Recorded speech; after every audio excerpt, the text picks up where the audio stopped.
So, thank you so much for being here, Gary. It's so nice to have you. How are you Oh, doing? I'm good. I'm good. This is a long way from the Stargate, that's for sure. So, what are some of your favorite memories from being on Stargate? Oh gosh, favorite memories. Some of them were, well, just being auditioned was great. That was really fun. Um, because back in the day, I had no idea that it was going to be as long lasting a show as it was. Yeah. And my agent at the time just said to me, "Well, they're uh, they're making a TV series out of the movie Stargate, and they're auditioning people. So you're going to go and audition for the part of the technician." And she said, "Don't mess it up because this may recur." And what a lot of people don't know is that in Canada especially, if a part recurs, it means that you might have been in two episodes. If you show up as the same character, it as long as you're in two episodes, you can say, well, I was in one episode, then I recurred in another. But the dream of recurring really is to like show up in multiple episodes or different seasons. And this was the ultimate recurring role for me. I've recurred in other shows. I've recurred for a little bit in Sliders. I can't think of what else I've recurred in. Probably Sliders and Stargate. But I mean, it's great to know that they're bringing you back. Your character's important. It means something to the show, and they bring you back. And so this, when she said it may recur, yeah, it did. It did. It recurred big time. So that was fantastic. I mean, getting to know the cast, doing things like firing machine guns and getting special effects and working with Dan Shea, the stunt coordinator. When my computer blew up and I fell out of my chair. I mean, that's all very. I mean, it looks that stuff like that looks like it happens so quickly. And then it's like, okay, they what they did was they put a hinge in the pole under the seat so that the seat would bend. It's like all sorts of stuff like that, right? Like that I had no clue about. And yes, I did my own stunts. Oh, cool. That must have been fun. Yeah, it was. So, what were some of your favorite episodes to be in the Stargate? Or could you pick one that was your favorite to be in? um I think ultimately my I always tell fans this. I think my favorite was Heroes Part 1 and 2, because that was it was kind of like the moment where I realized how much fun the writers were having with my character. Yeah. Because I got, Saul Rubinek came in, and he was making an archival videotape documentary for archival government purposes. And so he interviewed everybody who was like had anything to do with the Stargate, and he interviewed all the cast and Richard Dean or whatever as part of the show. But then they interviewed me, my character, and and when I read the script, I just laughed out loud because he says he sets everything up, and he's like, okay, so all right, here we go. So what, you know, tell us what you do. And all I just say is like, well, I open the iris and I close the iris, and I count from Chevron 1 to Chevron, and then when I get to Chevron 7, I think I say Chevron 7 lock, just to mix it up a bit. And it's like watching my character being being taped. When I saw it back, I thought, okay, that's pretty funny, but it's all in the writing. I mean, the guys were such great writers, and they knew how to write this kind of tone, this comedic tone that you didn't really have to work too hard at. You know, the tone, you didn't have to like try. You didn't have to try to be funny. It's all in the words. So I think I'm pretty sure Paul Mooley and Joe Malazzi wrote that episode, and they were just such great writers, and everybody knew tonally. I mean, what like how it was going to go. So it was kind of easy to do and very, very fun. It was this very specific style of comedy because it can't be too broad because it's an action adventure show. But at the same time, I think that some of the lines that they came up with gave fans a lot of laughs. So that was good. Yeah, it was a great show. Yeah, it's one of my favorites still. Well, hi Annika. Hi Marcia. Hi, How's everybody doing? good. How are Hi you, Hope? there. Hello, how are you? Hi, Gary. Hi. So does anybody have any questions for Gary yet? Not yet. I'm still Oh, like discombobulated. Are you waking up? I woke up a little while ago, but then I was doing some just cleaning around here and stuff like that. I figure it's like, there's going to be a lot of cleaning people that are going to have jobs after this because people are going to be so sick of doing their own cleaning. Yeah, yeah, that's true. That's true. And then also too, it's like any type of personal care type of places, haircuts, nail salons, all of that, they're going to be slammed as soon as this is open. Yeah, oh yeah. yeah, they're gonna go give me a haircut and throw in a tattoo as well. Seriously. I'll take anything. Yeah, I've been doing something that I kind of I've not been drawn to. I've been gardening, and I have not been a gardener in the past. My girlfriend has a house, and she's got a lovely backyard, and she gardens a lot, and she always talks about how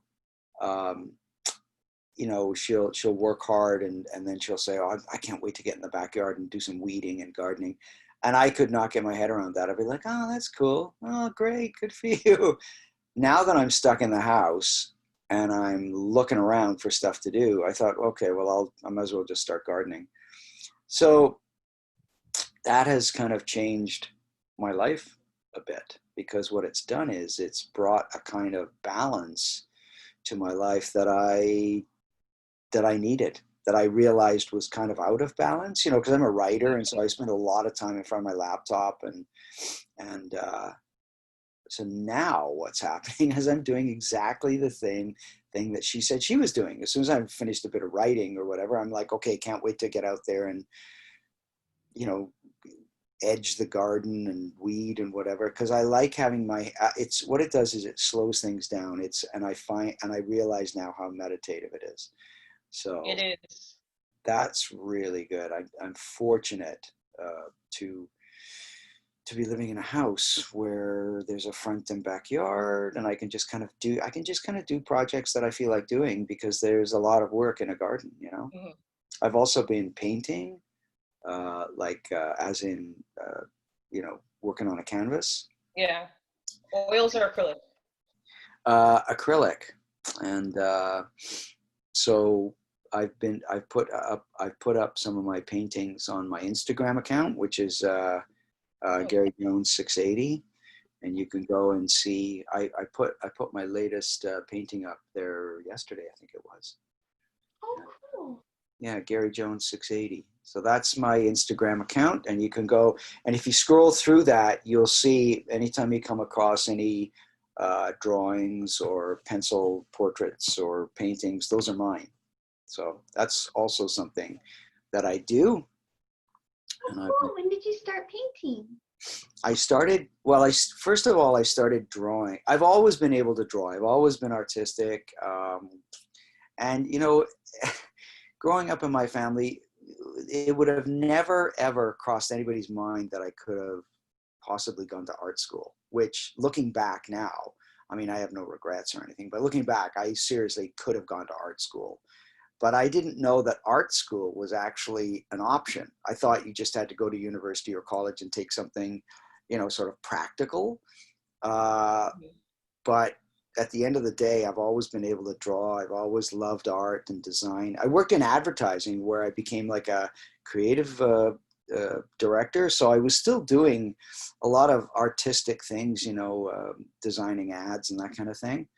So I guess even going to school and coming out of school before I even got into acting, I've always led kind of like a creative life. It's like that's been a major part of whatever I do. I'm not like an academic, and I'm not a number cruncher guy and that kind of thing, but I am creative. And so about 6 years ago, a buddy and I just decided that one night I invited him over to my house, and I said, "Why don't you come over and let's draw?" He's an artist too, and I said, "Why don't you come over and draw, and we'll just have a couple of beers and eat some chips, and just see what we can do." So we started doing pencil sketches together, and after about a month of this, because he kept going, "Are we on for Thursday?" And I was like, "Yeah, sure." And then finally I said to him, do you want to keep doing this? And he goes, "Well, yeah." He says, I already told my wife, like, Thursday night is drawing night." And I was like, "Oh my God. Okay." That was 6 years ago. Oh, So, wow. so I've got a stack of, pencil portraits. You can see a bunch of them on my Instagram account, I think. And if you look in and see and scroll down and see some of the rap artists, there's some rap singers there. I did those for my son. My son just said, "Oh, he knows I can draw." So he made some requests. He said, "Oh, is there any way you could draw some of these singers, and so that I can put them up my wall at university?" So I did, and sent them off to him. So, but Does then, anybody mind if I found one of the rapper ones? I'm going to share the screen so that everybody can see. Oh, awesome. Yeah. Go ahead. Yeah. Oh, wow. And I Yeah. love that one of Cool. the painting that you did with the sheet and all of the fabric. I'm fascinated with like the texture of fabric and trying to recreate that. That's Yeah. like amazing. Thank That's you. awesome. Yeah. Yeah. That's what you've got posted up there right now is one of my favorite drawings that I did for my son. He loved that. I forget this guy's name. He's got an odd name, but I have no idea. but I love it because I love Yeah. the as you can see, like, what fascinated me was also the sunlight hitting Yeah. the hair on the top, and so it was really fun trying to kind of recreate that. Mhm. But my son was really, really happy with this, and I was quite too. The painting It that is very good. the painting that you're referring to right now, are you able to put that up? Because I can't. Yeah, I'll get that up. Yeah, and I'll tell you that the latest painting that I did is yeah, that one right There we there. go. Yeah, that one right there. So that one, those sheets in the picture that I took it from didn't look like that.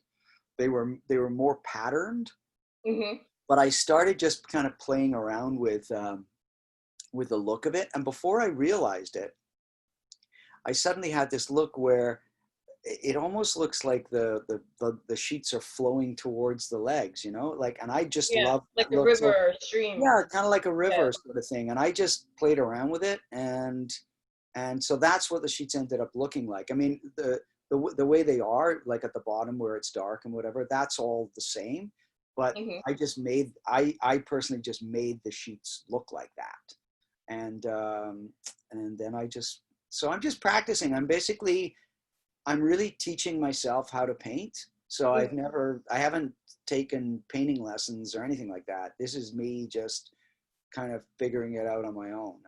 That's great. In a way, I say this a lot. I really kind of don't know what I'm doing, but I'm very visual and I have an idea of what especially if I was struck by the composition of the photograph that I took, Mhm. and I always wanted to kind of paint it. Yeah. So Yeah. thank you. Thanks for putting those up. And anybody who wants to go on my Instagram account can just scroll through and you'll just see like a whole Sure. pile of drawings and paintings that I put on there. Yeah. Yeah. So there you go. Wow, that's amazing. So what made you decide to go into acting? What made me go into acting was that yeah, there's a couple right there. That guy right there is a rapper named Mac Miller, and cool. committed suicide, but he was one of my son's favorite artists, so I drew him. I don't even know these people. He says, "Can you draw me a picture of Mac Miller?" I'm like, "Who is that? I don't know that." This guy right here that looks like a kind of a pirate. He was the first one that I drew. That was the first Wow, guy that I drew for my son. And that's he really "Oh my God, cool. Dad, can you do more?" So yeah. Anyway, yeah. What made me go into acting? I was simply, what was I doing? Like I said, I was working in advertising, and I started taking improv classes. And from there, I got hired by Second City Theatre Company in Toronto. And next thing you know, they brought me out to Vancouver, and I've been here ever since, just working and doing my thing. And what was really fortunate about working in improv was that I met a lot of other really, really fantastic comedians, some of which I still have lifelong friendships with, and working relationships. Because what's great about improv is it's very, very collaborative. And when you get up on stage, it's not like you're doing stand-up. You have to collaborate. You have to create scenes together. And if you do enough of those over time, what essentially, you don't realize it at the time, but you're writing. You're writing as you're creating a scene. But you don't think of it as that. I think half the time you're so on the edge and kind of in a panic mode of like, where's the scene going? How are we going to do this? What are we going to do with this scene? You don't realize, oh yeah, I'm writing a scene. So afterwards, when I started to work with other improvisers, the writing kind of came sort of like quite naturally, because we'd already established a really great stage relationship. And rather than being on stage, we could like literally sit at a table and talk out a scene and talk out dialogue and improvise dialogue, because we've been doing it for years. So that was really, that was a fantastic discovery to know that. And then once I discovered that, then it was like, oh, okay, well that's kind of how you do it, yeah. So, and I got into acting because I just needed work. I just figured, okay, I was a comedian, improviser, and I needed other acting work. And so I got an agent and started going out for auditions, and ended up getting parts. Most of them comedic, but surprisingly, the number of sci-fi shows I've been in, I guess that's because they shot a lot of them up here, but oh my God, sci-fi is not my genre. Like, I would say if I was drawn to any genre, it wouldn't be sci-fi, because I don't watch a lot of sci-fi. And, but having said that, I've been cast in loads of sci-fi shows up here, Oh, Psych cool. and, What are some of the other ones you've been in? um, oh God, Supernatural, Psych, Sanctuary, oh God, Andromeda. Yeah, I got cast in Andromeda. It was a really good part. And what was the other one? I'm blanking on some of them, but like if you go to my my IMDb page and scroll down, you'll just basically see the listing of all the sci-fi shows that I did. So, well, it's surprising, considering that it's not my go-to genre, especially when I'm watching something. If I'm watching TV, I usually don't pick sci-fi as something to watch. Although, having said that, Alien is literally it's in my top 3 favorite films. But again, it's funny, like when I watched Alien, what I realized later was, I mean, it's basically a haunted house in space, you know what I mean? With like the monster in the house kind of thing. But what really drew me to Alien was the collaborative, the ensemble acting.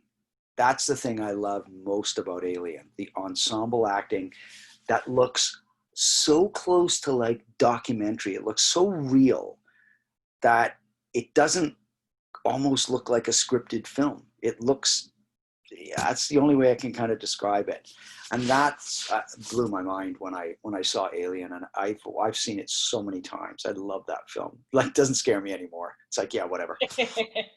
But I do watch it for all the looks and the relationships and how they made all those work. Oh God. So yeah, I mean, ensemble work is kind of in my blood because of my improv background, and it really has fed into my collaborative nature. I love collaborating. So yeah, Oh, I've you're in got a to ask, are those Daleks on the wall behind you? those are Daleks. Those are Oh Daleks. my gosh, I have never seen that before. That is so cool. Those are Daleks behind me. Yes. This is even cooler. Can you see this? Can you see this shelf full of Daleks? Oh, Oh wow. my gosh. Yeah. Those are really cool. Those are my girlfriend's son's collection of, like, he's got 3 wall units full of model Daleks that are about that high. Oh my gosh. Huge. He's a humongous Doctor Who fan. Oh, that's really cool. Yeah. So, yeah. Where are you guys situated? I'm in New Jersey, halfway between Philadelphia and New York. Uh-huh. I don't know if you're familiar with Rutgers University, Princeton University. Yeah. Yeah, I actually work for Rutgers, and I'm about 30 minutes away from Princeton University. Oh. Yeah. You work for Rutgers? Yeah, I'm a facilities project manager, so I get to the buildings that the kids rep, we get to fix them. Right. Dean needs renovated space, we renovate it for them. That's And ongoing. tell them what they can't afford. That'll be ongoing. Oh yeah. And what about you? Oh, I live near South Dakota, small Yeah. town near Hot Springs. So Oh. yeah, Cool. it's near a park. It's got a lot of buffalo and antelope and that sort of thing. I like A lot it of here. buffalo? Wow. Yeah. Yeah, there's no buffalo up here. No. So, what would your advice be to someone who would want to start an acting career? What would your advice be to them? Yeah.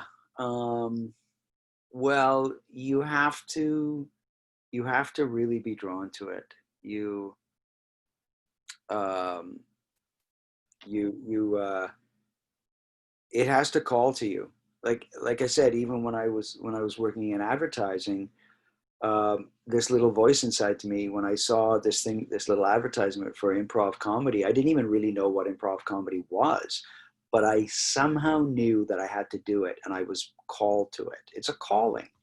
And if anybody goes into acting or performing for fame or celebrity, you're sunk already.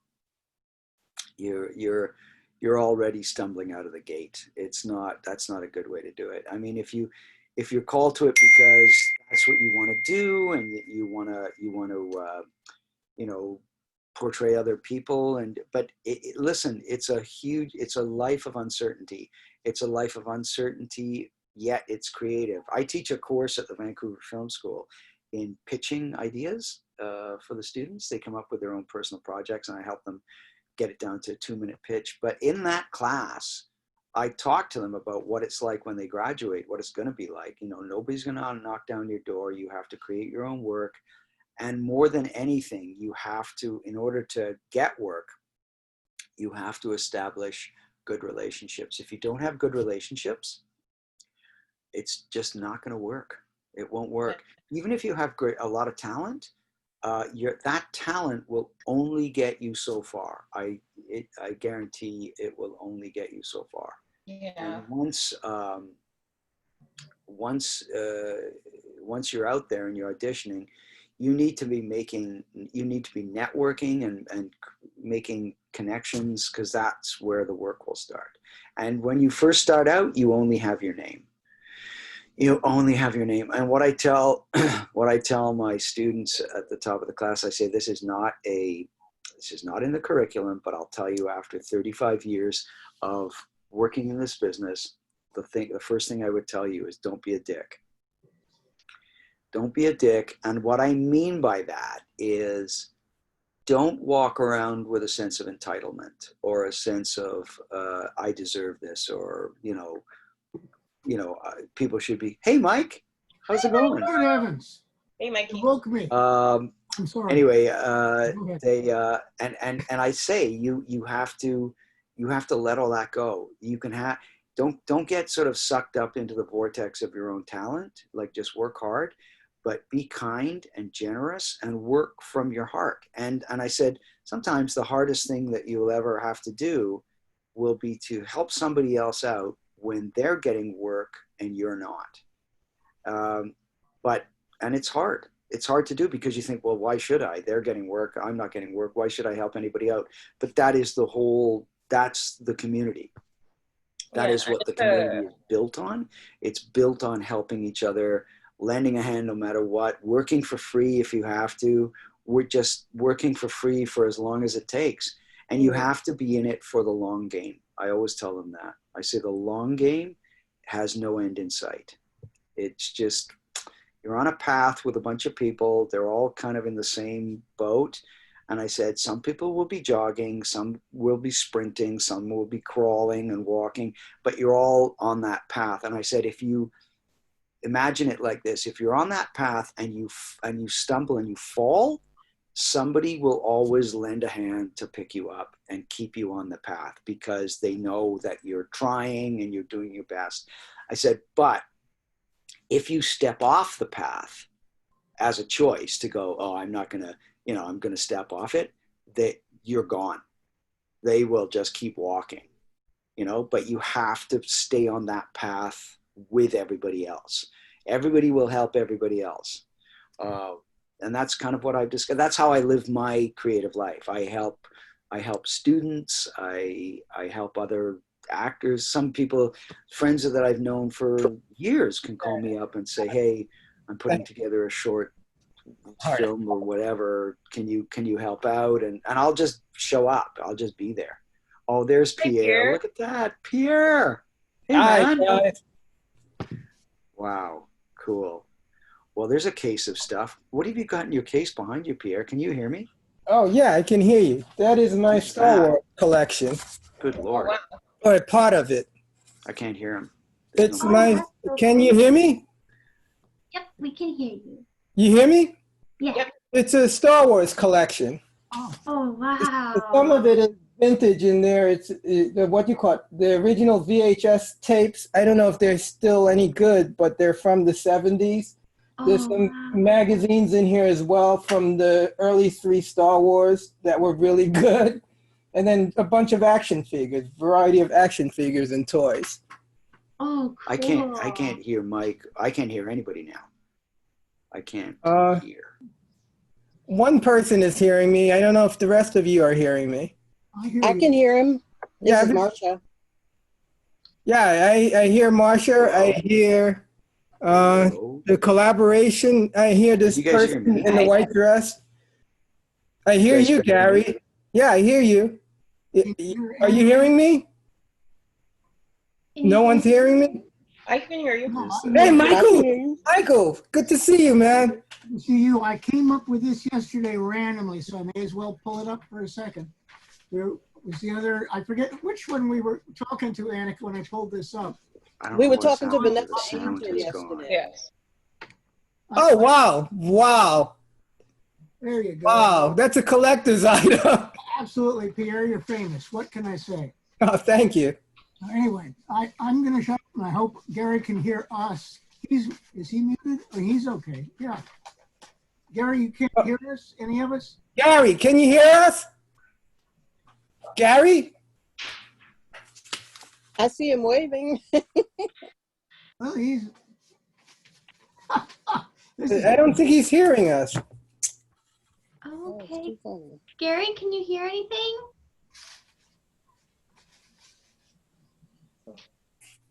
That's too bad. I was enjoying that What's that? too.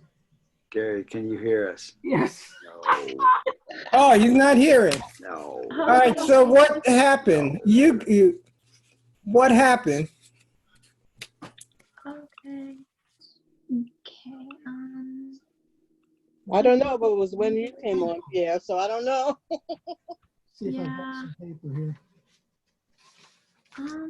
I'm not sure what's up with that, but we're almost What? out of time that again? anyway. So, but thank everybody. Thank you so much for coming. I This can has hear been you, Gary. great. And Gary, I know you can't hear me, but thank you for coming. And I'm not sure what's going on, but thank you everyone for showing up and for everyone who's watching. And just thank you for being here. And just have a great rest of your day. Bye. Wow. Okay, take care. All right. Nice to see you.